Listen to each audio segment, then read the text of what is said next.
요한복음 21장 20절부터 22절까지 봉독하겠습니다.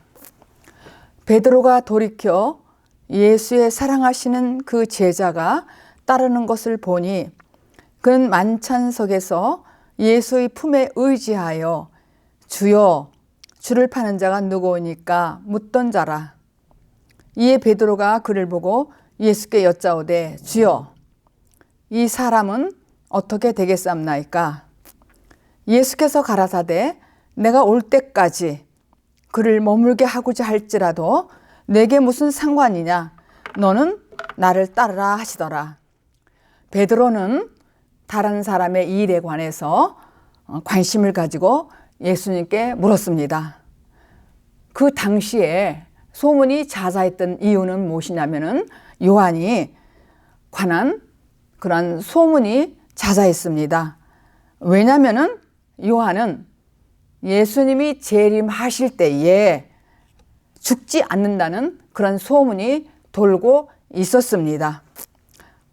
요한은 그래서 많은 사람들에게, 특히 제자들에게 집중을 받았던 그러한 때였습니다. 그래서 베드로가 그 사실을 틀리는가 맞는가 알아보기 위해서 예수님께 여쭤봤던 것입니다. 그러자 예수님은 야, 그가 일찍 죽든지 또한 늦게 죽든지 도대체 네가 그런 것에 왜 신경을 쓰느냐? 신경 쓰지 말아라. 너는 나를 따르라고 하셨습니다. 요한복음 1장에 태초에 말씀이 계시니라. 이 말씀은 하나님과 함께 계셨으니 곧 하나님이라. 이렇게 시작해서 오늘 요한복음 21장 마지막 너는 나를 따르라 해서 막을 내립니다. 그동안 요한복음을 통해서 가장 뚜렷하게 대비를 시킨 것은 그렇게 목숨을 걸고 우리의 대표자인 베드로가 주님을 사랑하고 자기가 어떤 상황이 있다 할지라도 절대로 주님을 배신하지 아니하고 끝까지 지키겠다고 장담했던 그러한 그 제자들의 실체를 대표로 드러내었습니다. 그러므로 인간이 스스로 주님을 위하여 무엇을 한다는 것이 얼마나 부질없는 시신가를 알게 되었습니다. 요한복음을 통해서 오늘 우리에게도 이렇게 찾아오시는 것입니다. 그동안 우리가 믿고 의지했던 것들은 결국 다 내려놓고 결론은 예수 그리스도를 사랑한다는 그러한 주는 그리스도요 살아계신 하나님이라고 그렇게 고백을 주님께서는 받아내시는 것입니다. 그렇게 되면은 씨 뿌리는 자에 해당하는 좋은 땅, 옥토밭이 되어지는 것입니다. 비로소 그때에 자신이 30배, 60배, 100배의 열매를 맺게 됩니다.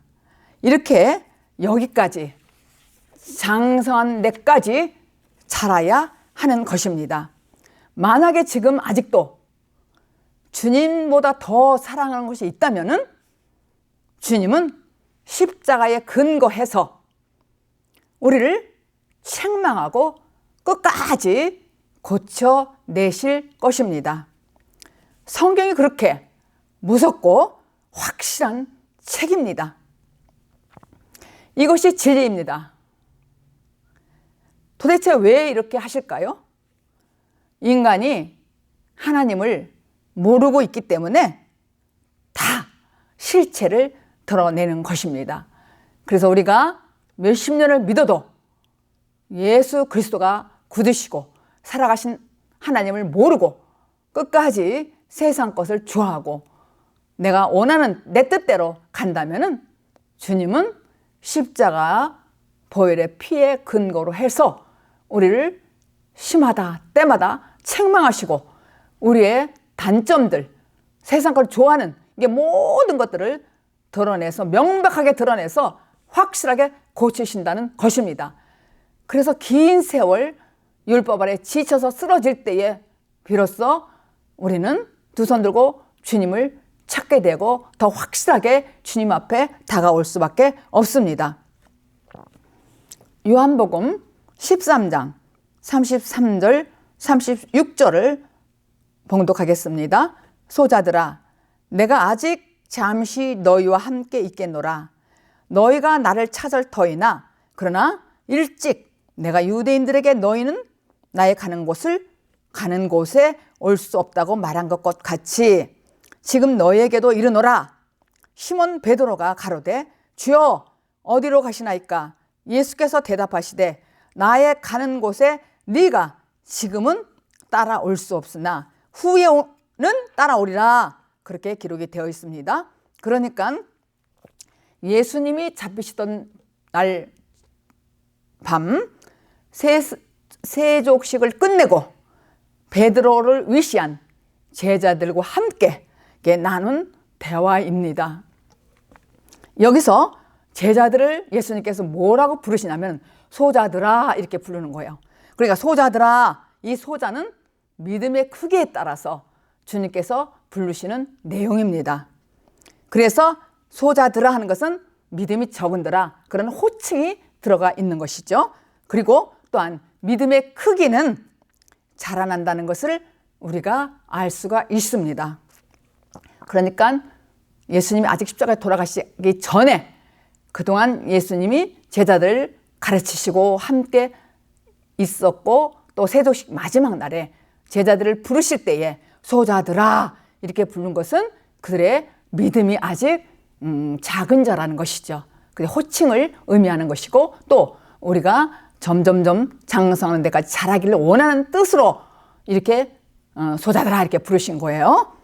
그렇게 부르시더니 예수님은 내가 아직 잠시 동안은 너희와 함께 있을 것이다.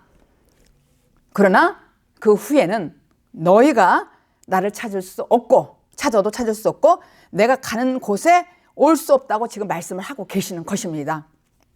그런데 36절에 보니까 베드로가 주여 어디로 가십니까? 이렇게 묻습니다.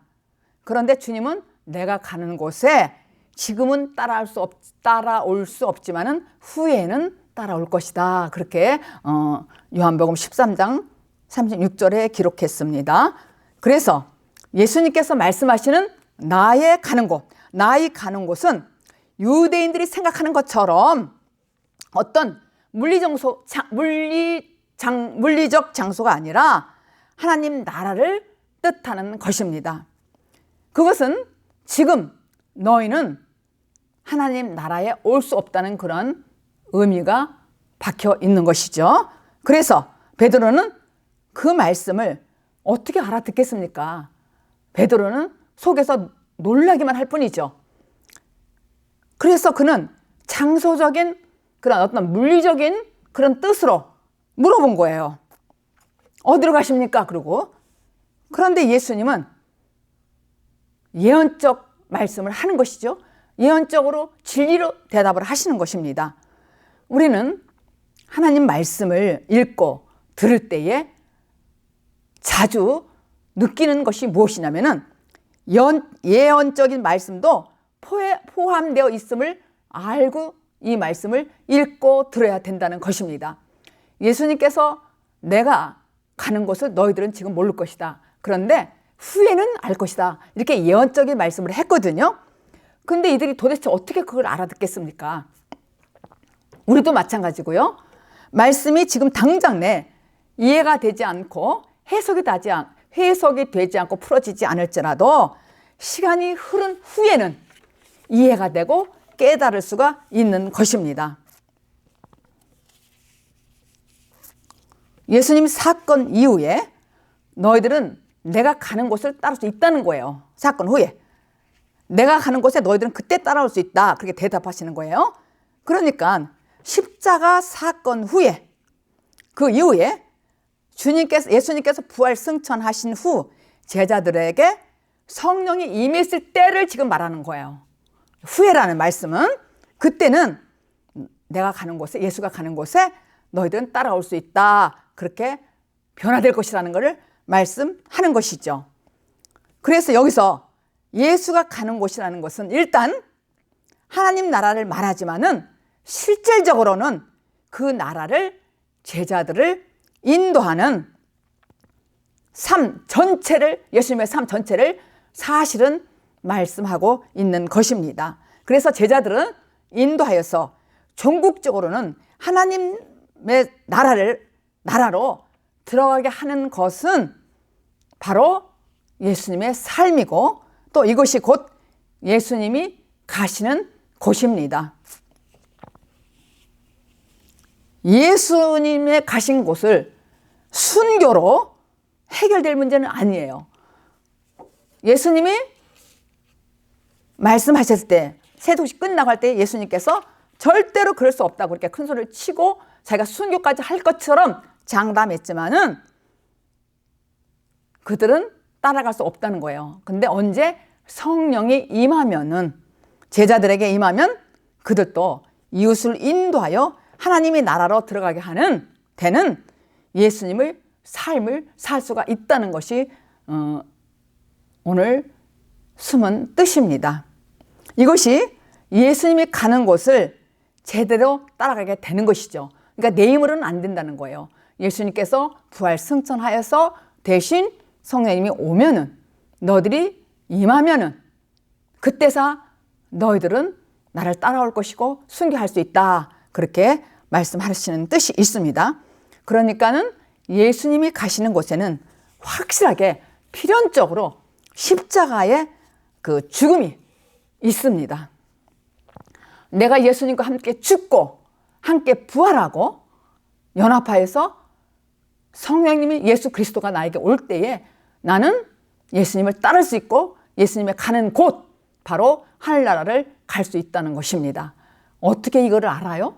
성령으로 알 수가 있습니다. 성령을 받은 사람은, 그리스도 영을 받은 사람은 요한복음 21장 22절 다시 한번 제가 읽어보겠습니다. 이에 베드로가 그를 보고 예수께 여짜오되 주여, 이 사람은 어떻게 되겠습니까? 그러니까 예수님께서 내가 올 때까지 그를 머물게 하고자 할지라도 네게 무슨 상관이냐? 너는 나를 따라오라. 그렇게 예수님께서 결단으로 말씀을 드린 겁니다. 여태까지 예수님께서 주님을 사랑하는 것이 뭐라 그러냐면은, 주님은 베드로에게 너가 날 사랑하느냐? 너가 날 사랑하느냐? 너가 날 사랑하나? 세 번째 지난번에 물었다고 그렇게 말씀했어요. 근데 그 이유는 예수님이 제자 베드로를 사랑하기 때문에 양을 먹이라, 양을 가르쳐라, 양을 치라, 그렇게 했는데도 불구하고 지금 엉뚱한데 관심을 갖고 있는 거예요. 주여, 그를 지적하면, 요한을 지적하는 거예요. 요한을 지적하며 쟤는 어떻게 되나요? 이렇게 물어보는 거예요. 이게 비교하고 있다는 거예요. 여태까지 주님과 함께 있고 함께 말씀 듣고 함께 다 말을 했는데도 불구하고 지금 막판에 22절에 도대체 쟤는 어떻게 되겠습니까? 그렇게 물어보는 거예요. 예수님 옆에 있으니까는. 그러니까 한심하죠. 이게 바로 우리 인간의 모습이에요. 우리가 예수님을 믿고 신앙생활을 같이 해도 나보다 훨씬 저 사람이 영적으로나 또 믿음으로나 하나님 말씀을 잘 안다고 해도 그 옆에 있는 사람이, 베드로 같은 사람이, 베드로 같은 우리가 쟤는 도대체 어떻게 될 거냐는 거야. 사람들 저 사람 믿음도 좋고 저 사람은 끝까지 주님을 의지하고 정말로 있을 거야. 이렇게 물어보는 거예요. 쟤는 도대체 어떻게 될 거냐고 비교하는 거예요. 그러니까 예수님께서 너는 그런 거 상관하지 말아라. 너는 나를 따라오라 그랬어요. 나를 따라오는 것은 말씀을 따라오라 이런 뜻이에요. 누가 무슨 말해도 말씀이 정확하니까 너는 말씀을 믿고 말씀을 의지하고 따라오라. 이렇게 예수님께서 베드로에게 답을 했습니다. 그래서 우리가 다시 태어나지 않고는 우리 인간 스스로는 하나님과 이웃을 절대로 사랑할 수 없는 존재입니다. 확실하게 요한복음 3장에 주님께서 물과 성령으로 나지 아니하면은 하나님 나라를 볼 수 없고 하나님 나라를 들어갈 수 없다는 아주 포인트, 확실한 핵심을 기록했습니다. 요한복음 3장에. 그래서 하나님의 사랑을 입을 그런 자는 세상에 있는 것들을 사랑하지 않는 쪽으로 성숙되어져 가게 됩니다. 세상살이가 시들해지는 거예요. 싫어지는 거예요. 그리고 세상의 모든 거, 물질, 정치적, 여러 가지 세상 것들, 부귀영화, 이 모든 것들이 그냥 시시하고 시들어지는 것입니다. 그냥 보잘것 없다고 경험하는 거예요. 그러니까 여러분들 말씀 안에 깊이 따라오고 주는 그리스도요 살아계신 하나님의 아들이라 고백하는 그런 사람들은 입에서 그런 분들은 실질적으로 이 세상 모든 가치가 시들해지는 거예요. 그리고 아주 보잘것 없어 보이는 거예요. 그 증거가 요한 1서 2장 15절에서 이렇게 기록해 있습니다. 말합니다. 이 세상이나 세상에 있는 것들을 사랑치 말라. 누구든지 세상을 사랑하면 아버지 사랑이 그 속에 있지 아니한다 그랬습니다. 여기서 말하는 세상은 인간의 눈에 보이는 세상과 세상 것들을 말하는 것입니다. 그러니까 이 세상이라는 것은 하나님을 믿는데 하나님 나라와 세상 나라가 있잖아요. 이 세상에는. 근데 그리스도 안에 있는 사람은 하나님 나라를 의지하고 이 세상의 가치를 별로 인정하지 않고 좋아하지도 않고 빠지지도 않습니다. 그래서 지금 요한 1서 2장 15절에 여기서 말하는 세상은 내 인간적인 눈으로 보이는 그런 세상과 세상 것들을 말하는 것입니다. 하나님을 떠나서 이 세상에서 우리는 아무리 좋다 하더라도 부귀영화가 있다 할지라도 그것은 세상일 뿐입니다. 안개와 같은 것입니다. 세상은 아무리 훌륭하고 숭고한 가치를 가지고 있을지라도 그것은 세상과 세상을 사랑하는 것 뿐입니다. 잘 생각해 보세요. 우리의 주위에 많은 그런 눈에 보이는 또 보이지 않는, 그러니까 눈에 보이는 것들을 여러분들은 다 보고 있습니다. 지금 코비드19로 인하여서 많은 분들이 어렵고 힘들고, 그리고 어느 날 소식을 들으면은 죽었다, 이런 말들을 많이 들어요. 미국에서는 50만 이상이 죽었다는 그런 말도 들었습니다. 그러니까 이 세상의 부귀영화, 세상 가치가, 숭고가 아무리 좋고 좋아 보여도 그것은 안개와 같은 것이고 잠깐이라는 것입니다. 자신이 하나님과 하나 되지 않기 때문에 그렇다는 거예요. 하나님과 하나 된 사람은 그런 것이 최선이 아니라 하나님 나라를 삼하고 하나님 말씀을 따라가는 것이 최선이고 기쁘고 감격이 있는 삶을 살 수가 있습니다. 그래서 이런 삶에서 사실은 예외는 되는 사람은 하나도 없어요. 다 마찬가지예요. 내가 확실하게 그리스도가 내 안에 오지 않는 이상은, 저도 그랬고 많은 사람들이 다 거기서 예외는 한 사람도 없다는 것이죠. 다 세상 것을 좋아하고 부귀영화 이런 것을 위해서 아주 목숨 바쳐서 열심히 일하잖아요. 그래서 이렇게 사는 그 문제는 뭐냐면, 그 사람이 아직도 옛 생명이 자신 안에 살아있다는 표현입니다. 세상 것을 너무 좋아하고 너무 돈하고 너무 부귀영화 이거 좋아하는 사람은 그 사람 속에 확실하게 옛 생명이 있다는 것이에요. 옛 생명은 옛사람, 옛 자아가 있다는 것이죠. 자기 의의가 쌓였다는 것입니다. 그래서 세상에 속한 자기 자신이 능력 있다고 믿고 따르는 거예요. 세상 걸 좋아하는 사람은. 그러나 이렇게 자신의 옛 생명을 지키고자 한다면은 그는 파멸하게 될 것입니다. 파멸이라는 것은 멸망, 지옥을 간다는 거예요. 세상 걸 따라다니다 보면은 끝내는 어둠의 지옥으로 들어갈 수밖에 없다는 것이에요. 예수님이 가는 곳이 하나님 나라인데 따라갈 수가 없다는 것이에요. 세상을 좋아하고 아직 내 옛사람으로 사는 것은 성경에서 확실하게 슬피 울고 지옥으로 갈 수 있다고 써 있습니다. 그런데 물과 성령으로 거듭나면은 이제는 새 생명을 얻게 되는 것입니다.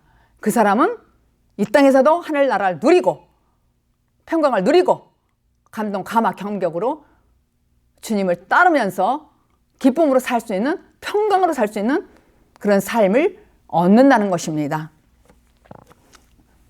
요한복음 21장 23절을 봉독하겠습니다. 이 말씀이 형제들에게 나가서 그 제자는 죽지 아니하겠다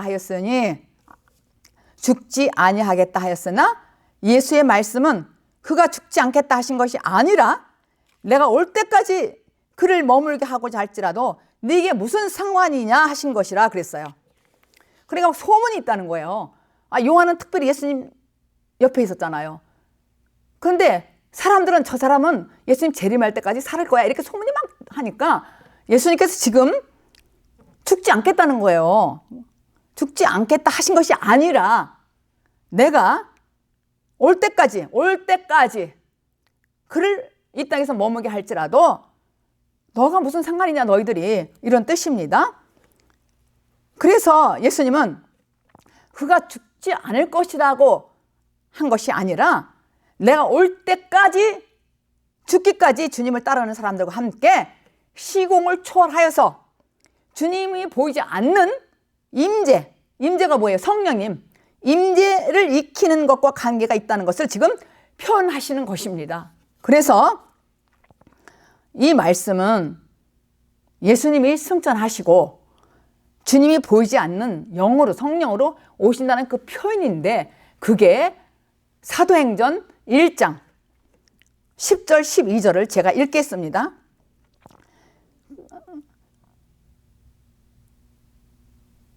올라가실 때에 제자들이 자세히 하늘을 쳐다보고 있는 데에, 그러니까 예수님이 승천하시고 주님이 보이지 않는 거예요. 그러니까 제자들이 자세히 이렇게 보고 있다는 거예요.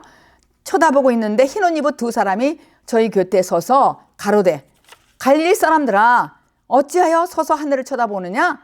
너희 가운데에서 하늘로 올리오신 그 예수는 하늘로 가심을 본 그대로 오시리라 했느니라. 그렇게 사도행전 1장에 기록이 되어 있습니까? 그러니까 오늘 요한복음 21장이 끝나고 사도행전이 들어가서 1장에서 예수님이 너희들이 천사가 나타나서 너희들은 왜 하늘만 어리 빠져가고 쳐다보느냐, 올라가신 그대로 너희들이 본 그대로 오시리라, 그렇게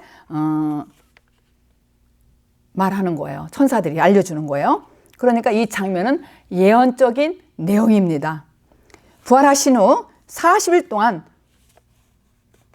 올라가셨다가 40일 동안 있다가 하늘을 지금 올라갔다는 거예요. 지금 사도행전 1장에 그렇게 기록되어 있습니다. 예수님께서 40일 동안에 예수님이 이 제자에게 필요한 것들을 같이 먹고 있으면서 다 알려주신 거예요.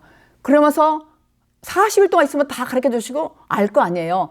근데도 이들은 예수님이 어느 날 승천하신 걸 이렇게 본 거예요. 하늘 올라가시는 거를. 그러니까 얼마나 얼빠진 것처럼 안다 할지라도 얼빠진 것처럼 한참을 바라보고 있는데 천사들이 보고 안타까워서 얘기하는 것이죠. 예언하는 거예요. 가신 대로 오실 것이다. 그래서 많은 사람들이 가신 대로 오신다는 것 때문에 하늘을 가끔 이렇게 보잖아요. 왜냐하면은 구름 타고 오신다 그랬으니까 하늘을 이렇게 보는 거예요.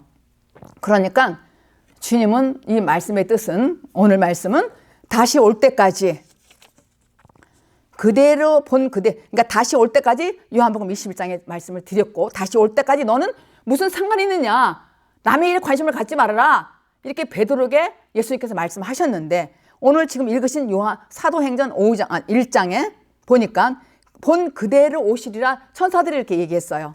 그러니까 그리스도 영이 내 안에 임하면은, 그리스도 영이 내 안에 오면 이게 무슨 말이냐면 완전한 성령님을 보내주신다는 뜻이거든요, 사실은. 그러니까 오늘 본문에 다시 올 때까지라고 이렇게 됐는데, 그게 무슨 말이냐? 그거는 영이 임재한다는 그런 뜻이 들어 있어요. 그리고 예수님이 재림하신다는 뜻도 있단 말이에요. 근데 지금 사도행전 1장에 보니까 천사가 너희들이 이렇게 본 그대로 오시리라 그랬어요. 그래서 이 말을 갖고 많은 사람들이 질문하는 거예요. 재림을 언제 오냐, 하늘을 바라보고 있는 거예요. 근데 그러거나 말거나 그런 건 관심도 가질 필요 없고, 예수님께서는 참견하지 말고 너희들은 나를 따라오라는 말씀이 뭐냐면 말씀을 따라오라는 거예요, 예수님께서는. 그래서 지금 나에게 성령이 오시고 그리스도인이 오시고 난 후에 그분이 또 언젠가 오신다 하더라도 그게 무슨 상관이 있냐 이거예요. 그분은 예수님이 육신으로 살아있을 때 그분이고, 십자가에 못 박혀 돌아가실 때 오신 그리스도 영이 오시는 거예요. 그리고 나중에 재림하신다는 온다 하더라도 우선 그리스도 영이 내 안에 먼저 임해야 된다는 뜻이에요. 내 안에 먼저 임하는 그 예수님이나 나중에 오시는 예수님이나 똑같은 분이잖아요. 똑같은 분이에요. 그러니까 그리스도 영이 내 안에 임하면은, 그러므로 하나님의 형상과 모양이 회복된다는 것입니다. 그러니까 우리가 왜 우리 형상과 모양이 회복되지 않았어요? 아직 내가 변화하여 새 사람이 안 됐잖아요. 내가 거듭나지 않았다면 아직 하나님의 형상과 모양으로 내가 회복하지 않았어요. 그래서 그걸 회복되게 하기 위해서 주님은 내가 다시 올 때까지 그랬어요. 내가 다시 올 때까지. 그리고 사도행전 1장에 본 그대로, 너희들이 본 그대로 오시리라 그랬어요. 근데 그 오시리라는 그분이 누구냐 이거예요, 지금. 바로 성령님이에요. 성령님이 오신다는 거예요. 그러니까 죽고 올라가신 그분이 오시는 분이 그리스도 영이 내 안에 오신다는 것이에요. 그렇게 되면은 하나님의 형상과 모양이 회복된다는 것입니다. 그분이 오시면은. 그런데 어떻게 회복되는 것인가? 어떻게? 구체적으로 이거를 해석해야 되는데, 구체적으로 풀어서 해석을 해야 되는데, 하나님은 우리가 모르는 말로 설명해 주지 않습니다. 성경은. 답은 성경에 있습니다. 그래서 그것을 알면은 하늘이 보이고, 또 하나님을 우리가 인간들에게 설명해 주는 것을 우리가 알 수 있는 거예요. 그리스도 영이 내 안에 오면은. 그런데 하나님을 인간들에게, 그러니까 하나님의 형상과 모양을 우리 인간들에게 설명해 주기 위해서 성육신하신 예수님, 그러니까 예수님을 육체를 입혀서 이 땅에 보내신 거예요. 하나님의 형상과 모양을. 그 보이지 않는 하나님이 우리에게 보이는 하나님으로 나타나시는 분이 예수 그리스도이십니다. 내 안에 임하시는 그리스도 영, 그리스도 영으로 오신 성령, 그분은 완전하신 분입니다. 완전하신 분이에요. 그러니까 그분이 나에게 그리스도 영이 오면은 하나님의 형상과 모양으로 내가 회복이 된다는 거예요. 그러니까 지난 그 설교의 제목이 오른팔, 오른편, 옳다, 이런 표현을 제가 말씀을 드렸습니다. 그걸 설교를 했는데, 왼쪽이라는 것은 삐뚤어진 사람, 오른편이라는 건 옳은 사람. 그래서 양과 염소, 양은 오른편, 염소는 왼편, 이렇게 말씀을 드렸어요. 그러니까 하나님이 우리에게 보이는 하나님으로 나타나신 분이 누구냐면 그리스도가 지금 하늘에 오르사 전능하신 하나님 우편에 앉아 계시단 말이에요. 우편에 앉으신 분. 그러니까 그분이 성령을 보내셨어요. 그래서 그분이 그리스도 영으로 온전하게 되신 분이에요. 그러니까 그리스도 영으로 오신 그분은 완전한 분이시란 말이에요. 그러니까 완전한 분은 뭐냐면 십자가에 죽고 피를 흘리시고 부활하신 분이에요. 그분이 완전한 분이라니까요. 창세기 1장 26절 봉독하겠습니다. 하나님이 가라사대 우리의 형상을 따라 우리의 모양대로 우리가 사람을 만들고 그로 바다의 고기와 공중의 새와 육축과 온 땅과 땅에 기는 모든 것을 다스리게 하자 하시고, 그렇게 기록이 되어 있네요. 그래서 26절에 보니까 이게 우리라는 단어 속에는 인간의 창조 사역에 나타나는 성자 하나님, 성부 하나님, 성령 하나님의 완벽한 협력을 알 수가 있습니다. 그렇게 소중하고 특별한 존재로 우리 인간을 지었다는 거예요. 그런데 우리 인간은 지어가지고 바다와 고기와 공중의 새와 육축과 온 땅에 기는 모든 걸 다스리라고 그랬어요.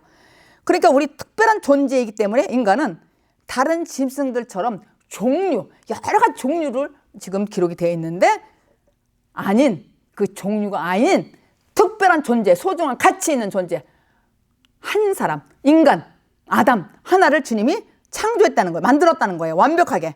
근데 우리와 함께 만들었다는 거예요. 성부 하나님, 성자 하나님, 성령 하나님이 우리와 함께 사람을 만들었다는 거예요. 특별한 존재로 이렇게 만들었는데 다른 동물들은 종류가 여러 가지가 있는 거예요. 종류가 새, 짐승 여러 가지가 있단 말이에요. 새와 육축과 온 땅에 기는 모든 것들을 다스리라는 거예요. 이 모든 것들을 우주 만물을 주님이 만들어 놓고 그 다음에 사람을 만들었는데 우리 사람을 만든 이유는 모든 것들 다스리라는 권세를 우리에게 주셨단 말이에요. 모든 걸 다스리라고.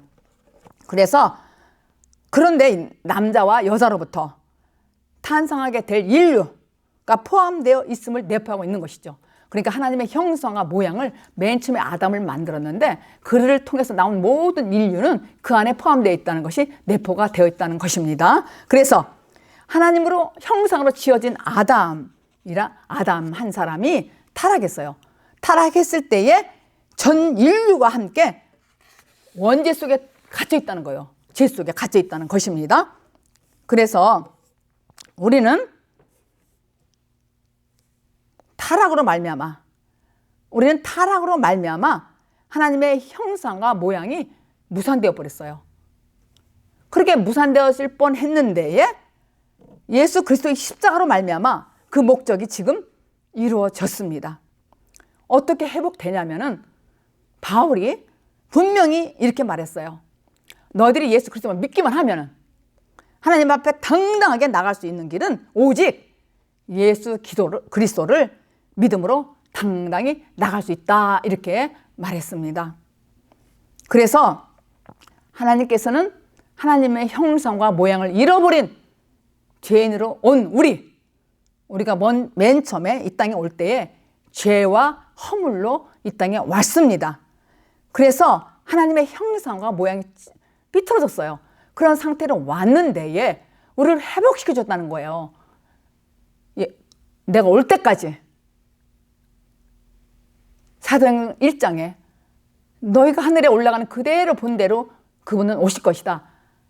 근데 우선 나중에 예수님이 재림하시는 건 두 번째, 나중에 오신다 하더라도 반드시 주님은 오신단 말이에요, 재림을. 그런데 그 전에 우리를 하나님의 형상과 모양으로 회복시켜 주신다는 거예요. 회복시켜 주신다는 거예요. 그 회복시켜주는 방법이 뭐냐면 물과 성령으로 거듭나서 확실하게 너희 안에 그리스도 영이 오면은 너희들이 회복한다, 그런 뜻입니다. 그래서 주님은 우리가 성령이 오신 목적을 우리가 확실하게 알아야 돼요. 확실하게 알아야 되는데 성령 오신 목적은 내가 바로 예수 그리스도라, 이거를 알게 하기 위해서 성령이 그리스도 영이 오신 것이란 말입니다. 그런데 갈라디아서 3장 22절에 보면은 성경이 모든 것을 죄 아래 가뒀다는 거예요. 모든 것을 가두었으니 이는 예수 그리스도를 믿음으로 말미암은 약속을 믿는 자들에게 주려 함이라. 그래서 이 말씀 갈라디아서 누가 썼어요? 바울이잖아요. 바울이 뭐냐면 분명히 말했어요. 내가 하나님 앞에 당당히 나갈 수 있는 것은 다른 것이 아니라 그 길은 오직 예수 그리스도 이름으로만 나갈 수 있다는 거예요. 그런데 그 약속을 믿는 자들에게 이 말씀을 주는 것이잖아요. 그런데 우리에게 그 믿음이 오기 전에는 우리가 다 율법 안에 매여 있기 때문에 율법 안에 다 매여돼 있다는 거예요. 그런데 언제까지? 계시의 믿음이 될 때까지 갇혔다는 거예요. 계시의 믿음의 때까지 우리가 갇혔다는 거예요. 그러니까 그 전에는 우리가 예수님을 믿고 했는데도, 그래서 영이 내 안에 오기 전까지는 율법의 아래서 우리가 갇혀있기 때문에 몰랐어요. 몰랐는데 그 믿음의 그 계시될 믿음이 때까지 그러니까 성령이 올 때까지 먼저 내가 율법 아래서 갇힌 바 되었다는 것이죠. 그런데 나를 그리스도 안에서 그리스도께로 인도하는 그 몽학 선생은 가정교사잖아요. 몽학 선생이 우리를 믿음으로 하여서 이제 나중에는 의롭다 하게 우리를 얻게 하려고 그것도 하나님의 뜻으로 우리를 갇히게 했다는 것이죠. 그러니까 우리가 과거에는 율법 아래 갇혔다는 거예요. 그래서 왜 그땐 그랬을까? 왜 몰랐을까? 이렇게 하는 것이 아니라 하나님께서 우리를 죄 아래 갇히게 놨다는 거예요. 그래서 영이 올 때까지 믿음을 주게 하기 위해서, 알게 하기 위해서 우리를 율법 아래 갇혔는데 언제까지냐면 계시가 될 때까지, 그리스도 영이 나한테 올 때까지 우리를 죄 아래서 갇혀놨기 때문에 우리는 눈이 멀었다는 거예요. 생명의 눈을 뜰 수가 없다는 거예요. 모르니까 못 뜨는 거지. 그래서 주님이 요한복음이 너무 중요한 거는 너들이 물과 성령으로 거듭나라. 그리하면은 너들이 생명을 얻을 것이다. 그러니까 내가 다시 태어나지 않고는 눈이 멀었다는 것이죠. 다시 태어나지 않고는 율법 아래 내가 매여 있다는 거예요. 갇혀 있다는 거예요. 갇혀 있다는 것이죠. 그런데 계시될 때까지, 그리스도 영이 나한테 올 때까지, 계시될 때까지, 계획, 하나님의 계획과 뜻을 밝게 보여주는 때가 계시잖아요. 계시될 때까지 내가 너를 갇혔다. 너는 갇혀 있느니라 그랬어요. 그러니까 근데 나를 갇히게 한 것이 율법이잖아요. 율법이 나를 그리스도에게 인도하는 자나, 율법이 몽학 선생이잖아요. 그러니까 쉽게 세상적으로 만나면 나의 가정교사, 나를 계시될 때까지 율법 아래서 나를 갇히게 나를 인도하는 사람이 몽학 선생이라는 것이죠. 그렇게. 그래서 오늘 말씀 요한복음 21장 끝나면서 막을 내리면서 가장 중요한 거는 예수님께서 내가 올 때까지라는 거예요. 내가 올 때까지 너희들은 나를 따라오라. 나를 따라오라는 것이 말씀을 따라오라는 거예요. 말씀을 따라왔더니 사도행전 1장에 예수님이 승천하셨는데 그걸 쳐다보고 이렇게 어리빠지하고 멍멍 있으니까 천사들이 와서 왜 너희들은 하늘을 쳐다보느냐. 너희들이 본 그대로 오시리라 그랬어요. 그러니까 이걸 문자적으로 생각해서 많은 사람들이 지금도 계속 주님 강림하실 때 저 하늘나라를 보고 있는 거예요.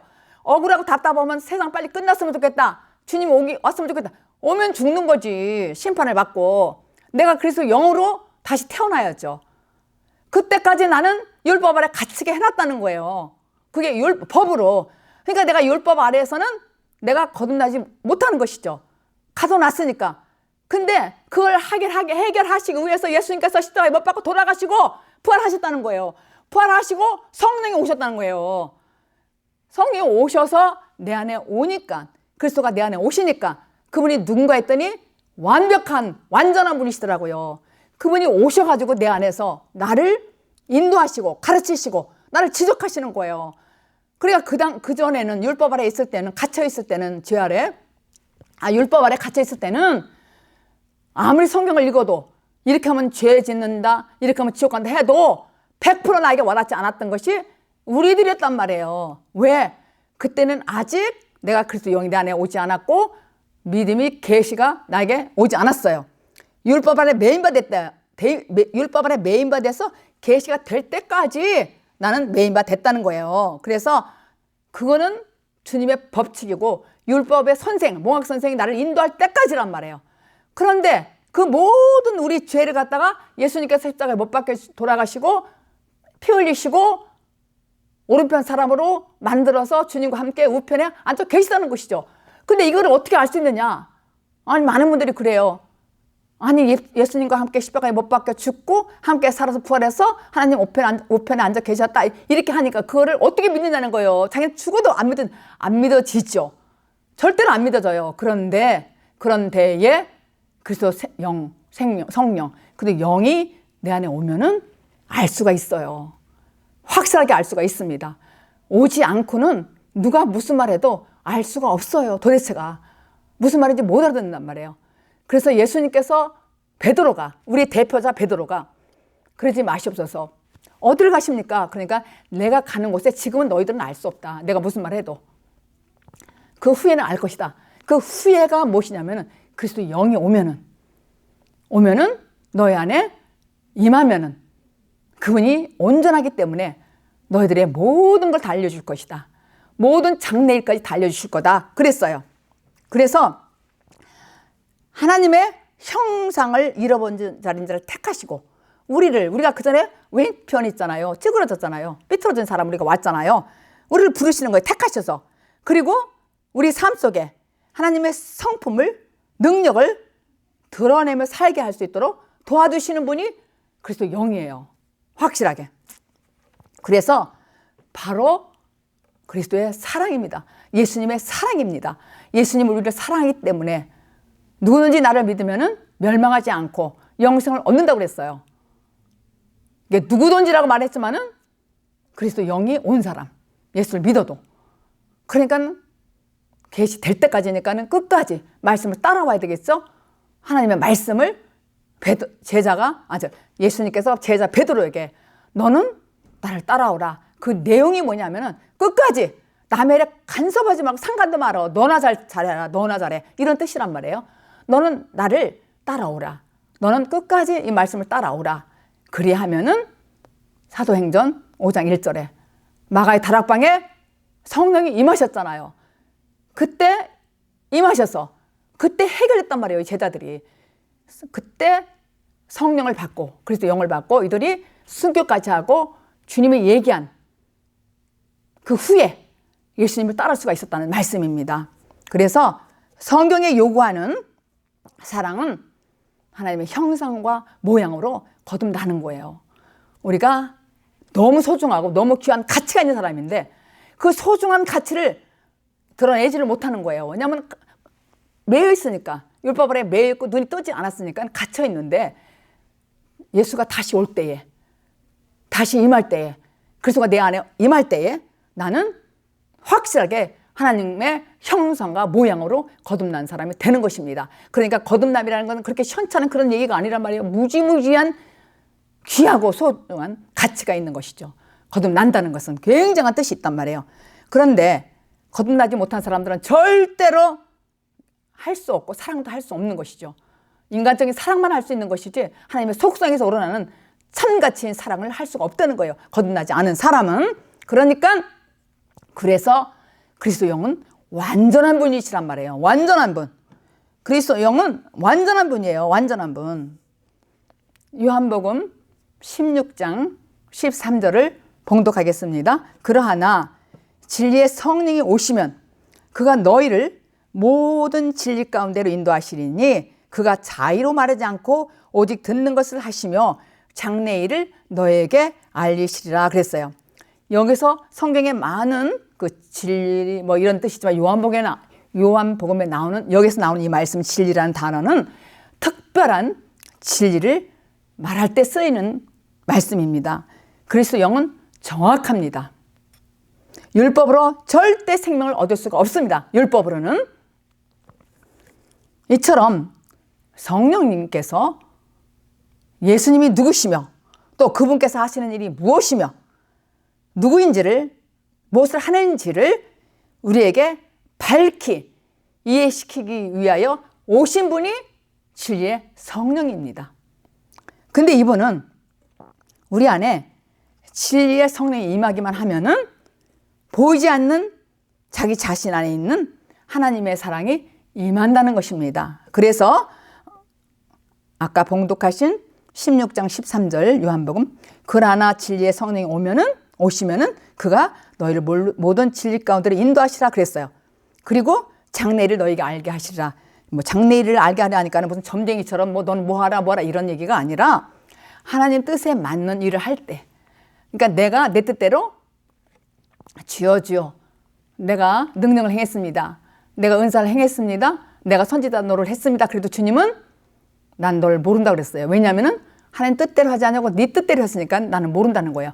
근데 확실하게 그리스도의 진리의 성령이 나한테 오면은, 그러니까는 여기 말씀 이 진리의 성령은 특별한 건 뭐냐면은 우리가 다 성령 체험을 했다고 그러잖아요. 교회 다니면서. 근데 율법 아래 갇혔어도 그 자기의 그 인격이 변화된 거 상관없이 성령은 체험을 할 수 있어요. 은사도 행할 수 있고 선지자 노릇 할 수도 있고 또 뭐예요? 능력도 할 수 있고 방언 예언도 할 수가 있어요. 그런데 인격하고는 상관이 없이도 줄 수 있는 거예요. 왜냐하면 마태복음 10장 20절에 하나님 아버지의 영이란 말이에요. 그러니까 확실하게 제가 또 설명드리지만은 사울 왕도 하나님께서 기름을 부어 주었잖아요. 그럼에도 그가 인격이 변화되지 않았단 말이에요. 그런데 나중에 그가 하나님을 배신하고 자기 마음대로 뜻대로 살다가 그는 자기가 칼을 자기 배에 꽂고 엎드려 죽었잖아요. 그런데 이 그리스도 영은 달라요. 왜 다르냐? 우리는 너무 복된 이 세상에 살고 있는 거예요. 예수님이 우리를 대신하여서 우리 죄야. 내가 왼편에 삐뚤어진 사람이 예수님 십자가에 못 박혀 돌아가시고 그 영으로 내가 거듭나서 그리스도 영이 나한테 임했더니 내가 이렇게 딱 오른편에 왔단 말이에요. 그래서 난 양이란 말이에요. 난 천국에 가는 거예요, 확실하게. 그런데 주님이 돌아가시면서 제자들에게 너는 나를 따라오라는 이 표현이 뭐냐면은 어떠한 상황이 있다 할지라도 말씀만 따라오라. 그렇게 하다 보면 너희들은 복된 삶을 누리고 삐뚤어진 상태에서 확실하게 옳은 길로 갈 수 있다. 그러니까 그리스도의 영이 오면은 시공을 초월하는 영원한 세계 안에서 살 수 있다. 영원한 세계 안에서 살 수 있다. 그거는 우리를 밝게 이해할 수 있는 거예요.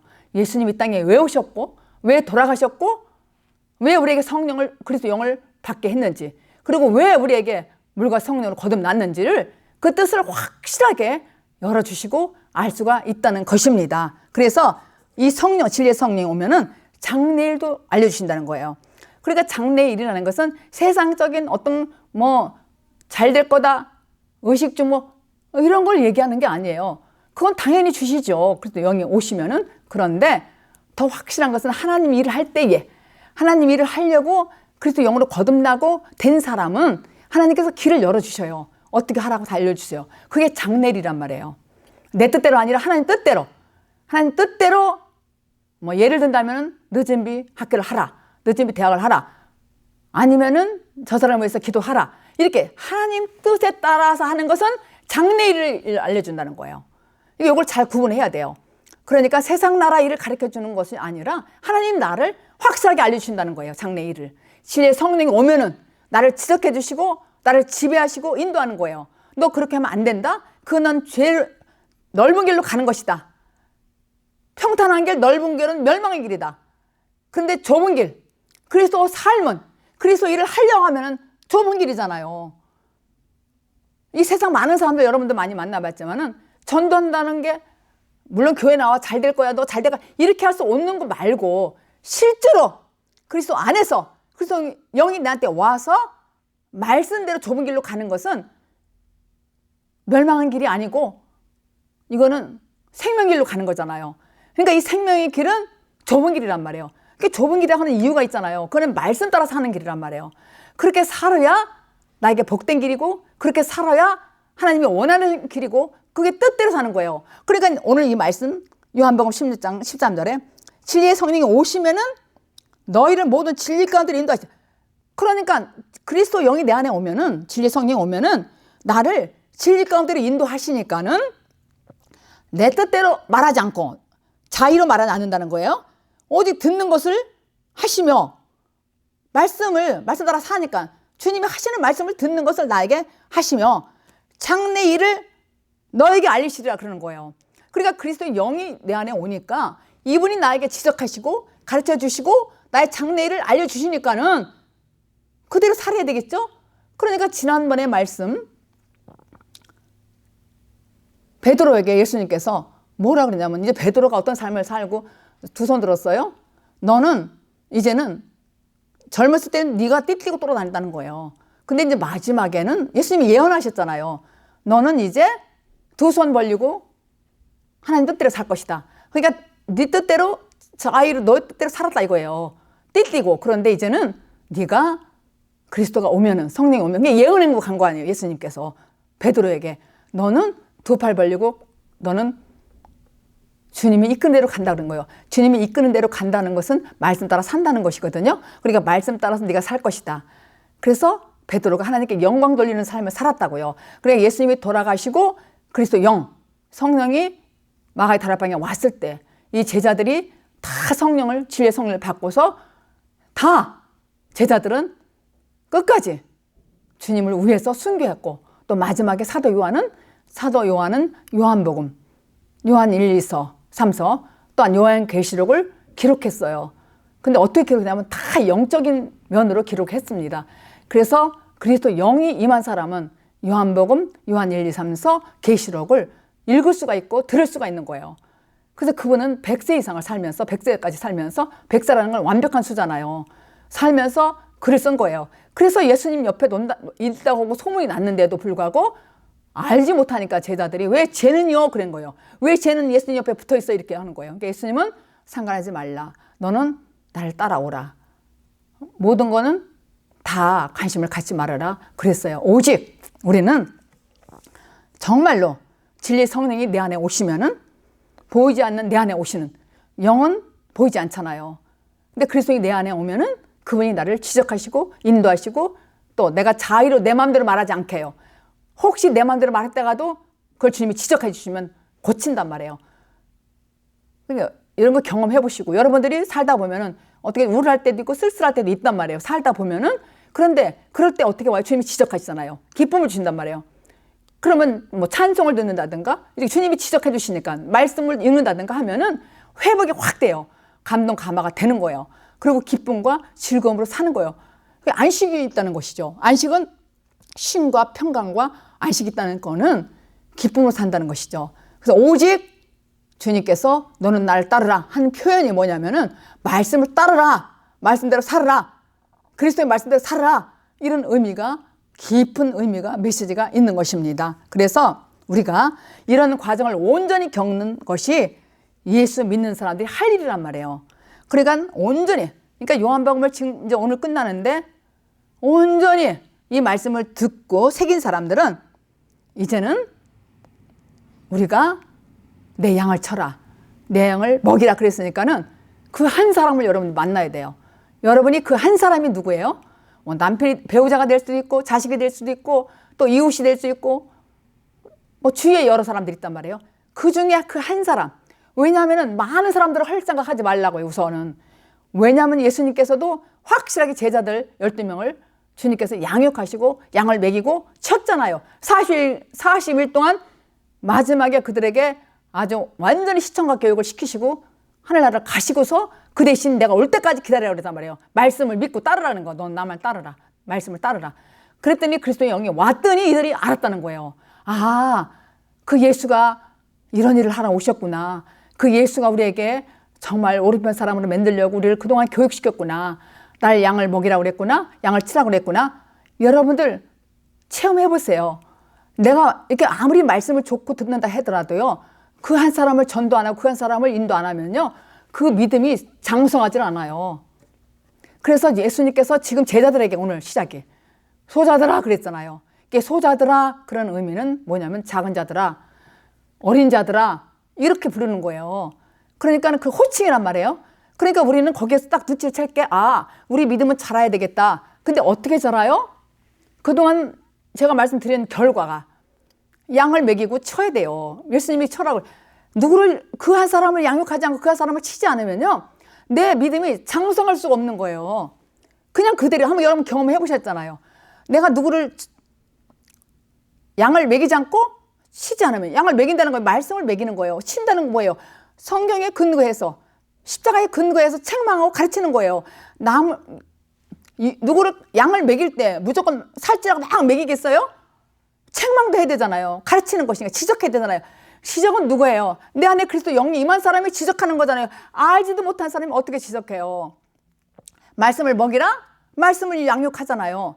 근데 그 사람이, 양이 금방 되려면은 뭐 금방 말 듣겠어요? 딴 길로 가고 이러지. 그러면 어떻게 해요? 선한 먹자는 막대기가 있어야 되잖아요. 막대기로 양을 치잖아요. 이쪽으로 가라, 저쪽으로 가라. 이건 어떻게 가라고 그래요? 십자가에 근거해서, 십자가 복음에 근거해서 그 사람이 양을 먹이고 치는 거예요. 그러니까 이 사람이 양이 오른쪽으로 가야 되는, 자꾸 왼쪽으로 가면은 양을 이렇게 막대기로 쳐야 되잖아요. 십자가에 근거해서. 그러니까는 썬소리도 해야 된단 말이에요. 근데 맨 처음에는 너무 좋다고 그래요. 아우, 저 목사님 말씀 너무 좋아요. 그런데 점점 가다 보니까 쓴소리가 나오고 그 행동이 냉정한 것 같아요, 목사님이. 그럴 때는 그냥 딴 데로 내리고 싶잖아요. 그럴 때는 또 어떻게 돼? 막대기를 이렇게 쳐야 되나요? 막대기가 말씀이잖아요. 생명의 말씀을 이렇게 치어서 양을 먹이고 치고 이렇게 끌고 가는 거예요. 그것이 뭐냐면은 우리가 하는 일이란 말이에요. 여러분들이 이제 요한복음은 끝났어요. 그러면 그냥 있는 것이 아니라 그 한 사람을 양육해야 되고 그 한 사람을 쳐야 돼요. 말씀으로 또 십자가에 근거해서 먹이고 쳐야 된다는 거예요. 이게 우리가 할 수 있는 일이란 말이에요. 이제는. 그리고 모든 인생들이 갈망하는 것은 사랑이잖아요. 사랑을 해야 되잖아요. 근데 무조건 사랑은 안 되잖아요. 그리스도의 사랑으로 해야 되잖아요. 어떻게? 예수님이 살아왔던 그 길, 그 삶 전체. 그래서 그 사랑의 삶을 살 수 있는 비밀이 이 말씀에 다 계시가 되어 있습니다. 예수님이 한평생 33년 동안 살은 그 삶이 전체가 오늘 말씀이 마무리되는 것입니다. 그리스도의 영이 임하면은 내가 올 때까지는 그리스도의 영이 임할 때까지 우선 먼저 그렇게 준비된 사람한테는 예수님이 미리 오시고 또 준비되는 중인 사람은 말씀이 끝나면 오실 것이고 반드시 예수님은 재림하십니다. 그러나 확실한 것은 우리가 예수 그리스도의 사랑으로 살 수 있는 그 비밀은 말씀에 의해서 계시가 되어 있다는 것입니다. 내가 하려고 하는 것이 아니라 이 말씀에 의해서 계시가 된다는 것이죠. 이 계시라는 것은 하나님의 계획과 뜻을 밝게 드러내 주시는 것입니다. 그래서 진리의 성령이 오면은 자의로 말하지 않고 장례를 말하고 인도하시니까는 우리는 양을 먹일 수 있고 또 칠 수 있는 그런 능력자가 되는 것인데 그 사람은 하나님의 형상과 모양으로 회복된 사람입니다. 하나님의 형상과 모양으로 회복된 사람은 진리의 성령이 임한 사람, 물과 성령으로 거듭났는데 창성한 사람, 그런 사람은 확실하게 양을 먹일 수가 있고 양을 칠 수가 있습니다. 그래서 베드로에게 너는 나를 따르라 하신 말씀은 우리에게 해당된다는 것이죠. 누구에게 해당되는 것이 아니라 저와 여러분들에게 해당되는 말씀입니다. 예수님께서 너는 나를 따르라. 말씀을 따라오라는 것이죠. 말씀을 따라오리라. 그래서 오직 말씀을 따라 사는 여러분이 되기를 예수 그리스도 이름으로 축복합니다. 기도하겠습니다. 전능하신 하나님 아버지 고맙고 감사합니다. 그냥 우리 입장에서